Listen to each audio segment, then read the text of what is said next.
లోకంలో అన్నింటికంటే తేలికైన పని సలహాలు ఇవ్వడం.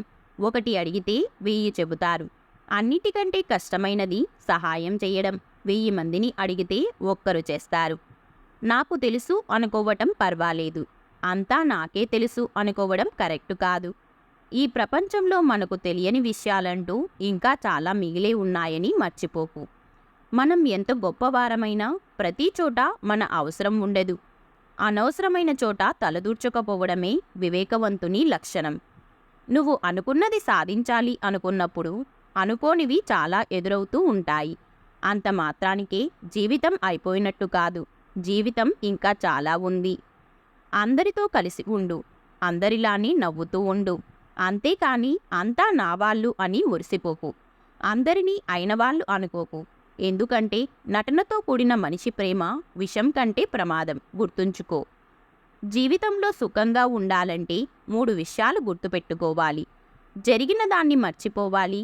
జరుగుతున్న దాన్ని గమనించాలి. జరగబోయే దానికి సిద్ధంగా ఉండాలి. మనం సంతోషంగా ఉన్నప్పుడు 10 రోజులు కూడా 10 క్షణాలుగా గడిచిపోతాయి. మనం విచారంలో ఉన్నప్పుడు 10 క్షణాలు కూడా 10 యుగాలుగా గడుస్తాయి. అందుకే వీలైనంత వరకు సంతోషంగా గడిపేందుకు ప్రయత్నించండి. చిన్న పొరపాటే కదా అని అజాగ్రత్తగా ఉండకూడదు. పెద్ద ఓడని కూడా ముంచెయ్యడానికి చిన్న రంధ్రం చాలు. ధనవంతుడు ధనవంతుడుగానే ఉండటానికి కారణం తనకి తెలిసింది మాత్రమే చెయ్యటం.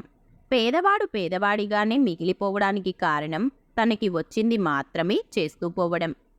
నువ్వు పడుతున్న బాధలు ఎవరికీ అక్కర్లేదు. నీ కనుల వెనుక కన్నీళ్లు ఎవరికీ పట్టవు. నీ మనసుకు అయిన గాయాలు అసలే అవసరం లేదు. కానీ నీ వల్ల ఒక చిన్న తప్పు జరిగితే 100 నోర్లు మాట్లాడుతాయి. మాట్లాడే ముందు 1కి 2 సార్లు ఆలోచించి మాట్లాడండి. ఎందుకంటే మీరు మాట్లాడే మాటలు మీ శత్రువుకి గెలవాలన్న తపనని, మిత్రునికి గెలవలేమన్న నిరుత్సాహాన్ని కలిగించవచ్చు. గెలిస్తే ఎవరికీ సమాధానం చెప్పాల్సిన అవసరం లేదు. కానీ ఓడిపోతే నీ సమాధానం వినడానికి కూడా ఎవ్వరూ సిద్ధంగా ఉండరు. మనుషులకు ఉండే చాలా ప్రమాదకరమైన వ్యాధి ఒకడు బాగుపడుతుంటే చూడలేకపోవడం. మన బలం, మన బలహీనత రెండూ మనం ప్రేమించిన వారే. ఊపిరి పోసేది వాళ్ళే, ఊపిరి తీసేది వాళ్ళే. తన వరకు వచ్చినప్పుడు మాత్రమే మనిషికి బాధ విలువ తెలుస్తుంది. అప్పటి వరకు ఎదుటివారి బాధ చులకనగానే కనిపిస్తుంది. చెప్పుడు మాటలు విని నోరు జారిపోకు. మీరు విన్నది అన్నది నిజం కాకపోతే ఇప్పటి వరకు మీ మీద ఉన్న మంచితనం, గౌరవం మంచులా కరిగిపోతుంది. ఆ తర్వాత ఎంత బాధపడినా ప్రయోజనం శూన్యం. మనం ఎంత మంచిగా ఉన్నా ఎవరో ఒకరి కథలో చెడ్డవాళ్ళమే. కాబట్టి ఇతరులకు నచ్చాలని నటిస్తూ బ్రతకడం కన్నా మనకు నచ్చినట్టు బ్రతికేయడం మంచిది. నిజం చెప్పాలంటే నీతి ఉండాలి.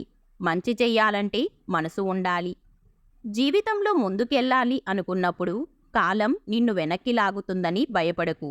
వెనక్కి లాగబడిన బాణమే వేగంగా ముందుకు వెళ్ళగలదు. నమ్మకాన్ని కోల్పోకు. విజయం తప్పక నీదవుతుంది. మీరు ఎవరినైనా ఎంతైనా ప్రశంసించండి. కానీ విమర్శించేటప్పుడు మాత్రం కాస్త జాగ్రత్తగా ఉండండి. ఎందుకంటే విమర్శ రుణం లాంటిది. అవతలి వాళ్ళు ఏదో ఒకరోజు వడ్డీతో సహా తప్పక తీరుస్తారు. మూర్ఖులతో వాదించే కన్నా వారు చెప్పేది విని నమ్మినట్లు నటించి మౌనంగా తప్పుకుంటే మంచిది. ఎవరో వస్తారు, ఏదో చేస్తారు, ఇవన్నీ ఒట్టి మాటలు. నీకోసం ఎవరూ రారు, ఏదీ చెయ్యరు. నీకోసం నువ్వు అనుకున్నది నువ్వే చెయ్యి. అది ప్రయత్నమైనా పోరాటమైనా. రాత్రి ఒంటరిగా రాదు. చీకటితో పాటు ఆలోచన ఆవేదనలను తోడుగా తీసుకొస్తుంది. నువ్వు నిర్లక్ష్యం చేసినప్పుడు కాదు, నిన్ను నిర్లక్ష్యం చేసినప్పుడు తెలుసుకుంటావు మనుషుల విలువ. ఏడుపు వచ్చినప్పుడు ఒక్కరే ఏడవాలి. నవ్వు వచ్చినప్పుడు నలుగురిలో నవ్వాలి. అందరితో ఏడిస్తే నాటకం అంటారు. ఒక్కరే నవ్వితే పిచ్చి అంటారు. మనల్ని అర్థం చేసుకునే వాళ్లకు మన రూపంతో పనిలేదు. మనల్ని బాధ పెట్టే వాళ్లకు మన మనస్సుతో పనిలేదు. మన మంచితనాన్ని ఎదుటి వ్యక్తి చులకనగా చూస్తే వారికి సమాధానం వారి శైలిలోనే చెప్పాలి. అలా చెప్తేనే మనం మనలాగా జీవించగలం ఈ సమాజంలో. సువాసనలు వెదజల్లే పువ్వు తోటకు ఎంత అందమో, మంచి సలహాలు ఇచ్చే మిత్రుడు ఉండటం మన జీవితానికి అంతే అందం. హద్దులని పెట్టుకొని మనల్ని నియంత్రించుకునేది మనమే. ఆ హద్దులను చెరిపేసి చరిత్రను రాయగలిగేది మనమే. ఇతరులను బాధ పెట్టడానికి కొన్ని క్షణాలు చాలు, కానీ ఆ బాధను పోగొట్టడానికి కొన్ని సంవత్సరాలు పట్టొచ్చు. విలువ తెలుసుకోలేనోడు ఎప్పటికీ సంపాదించలేడు. ఒకవేళ సంపాదించినా నిలబెట్టుకోలేడు. కష్టపడి సాధించుకున్నోడు వృధా చెయ్యలేడు. ఒకవేళ వృధా చేసినా తిరిగి సంపాదించుకోగలడు. అది స్నేహమైనా, డబ్బైనా, ప్రేమైనా. పరిస్థితులు చూసేవారికి ఒకలాగా, అనుభవించేవారికి ఒకలాగా కనిపిస్తాయి. అనుభవించేవారికి ఉన్నంత బాధ చూసేవారికి ఉండదు. మనది కానిది అంగుళం అవతల ఉన్నా తీసుకోకూడదు. మనదైనది సప్త సముద్రాల అవతల ఉన్నా వదలకూడదు. గుర్తుపెట్టుకో, అసూయతో బ్రతికేవారికి సరైన నిద్ర ఉండదు. అహంకారంతో బ్రతికేవారికి సరైన మిత్రులు ఉండరు. అనుమానంతో బ్రతికేవారికి సరైన జీవితమే ఉండదు. వ్యక్తిత్వం అనేది వెలుగుతున్న దీపంలా ఉండాలి.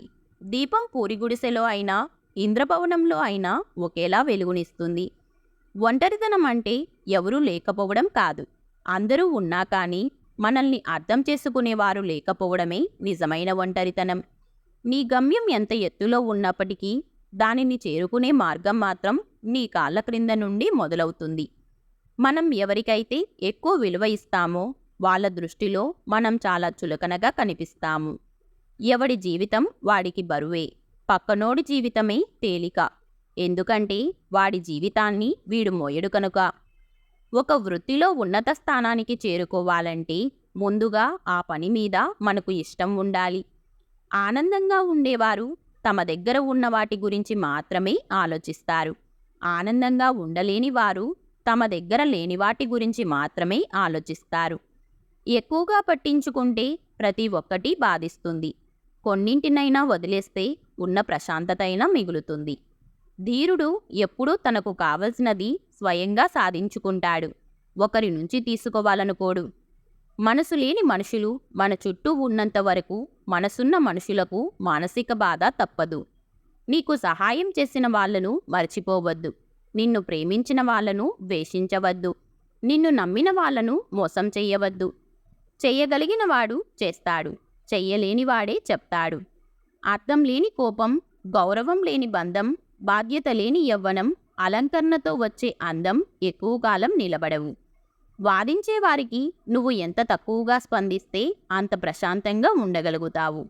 వేధించేవారికి ఎంత దూరంగా ఉంటే అంత మనశ్శాంతిగా బ్రతకగలుగుతావు. అనవసరమైన ఆలోచనలను ప్రారంభంలోనే అణచివేయకపోతే నువ్వు నీ మనశ్శాంతిని కోల్పోతావు. నీవు ఒక పనిని చెయ్యగలను అని నమ్మితే ఆ పని సగం పూర్తయినట్లే. పనివంతుడు పనిని విశ్రాంతిగా భావిస్తాడు. బద్ధకస్తుడు విశ్రాంతిని కూడా పనిగా భావిస్తాడు. ఆనందాన్ని ఇచ్చేవన్నీ మనకు మంచివి కావు.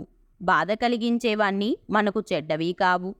ఈ వీడియో మీకు నచ్చితే please like, share and subscribe to our channel. అలాగే ఈ వీడియోలో మీకు ఏ క్వైట్ నచ్చిందో తప్పకుండా కామెంట్ చేయండి. Thank you.